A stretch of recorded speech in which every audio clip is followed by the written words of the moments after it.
Few এবং লিটলের ব্যবহার দেখে নেই। Few versus little. কাউন্টেবল নাউনের পূর্বে ফিউ বসে আর আনকাউন্টেবল নাউনের পূর্বে লিটল বসে। তো শুধু ফিউ হচ্ছে নাই বললেই চলে, শুধু লিটল হচ্ছে নাই বললেই চলে। তা আমরা প্রথমে ফিউর ব্যবহারটা দেখব। ফিউ মানে নাই বললেই চলে। এ ফিউ অল্প সংখ্যক, দা ফিউ অল্প সংখ্যক তবে তার সবগুলো।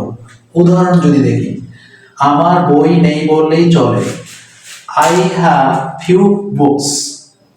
দ্বিতীয়টা দেখি, আমার অল্প সংখ্যক বই আছে, I have a few books. তৃতীয় উদাহরণটা দেখি, অল্প সংখ্যক বইগুলোর সবগুলো আমি পড়েছি, I have read the few books. আশা করি ফিউ এর ব্যবহার ক্লিয়ার। এরপরে আমরা দেখব লিটল। শুধু লিটল মানে নাই বললেই চলে। এ লিটল সামান্য পরিমাণ, দা লিটল সামান্য পরিমাণ তবে তার সবটুকু। উদাহরণ দেখি, নাম্বার 1, এই পুকুরে পানি নেই বললেই চলে, there is little water in this pond।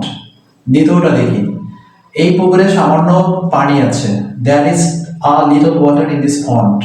তৃতীয় উদাহরণ, পুকুরে সামান্য পানিটুকু শুকিয়ে গিয়েছে, the little water of this pond has been dried up। তো আপনারা লিটলের ব্যবহারটা দেখলেন। আশা করি ফিউ এবং লিটলের ব্যবহার নিয়ে আর কনফিউজড হবেন না। ধন্যবাদ সবাইকে।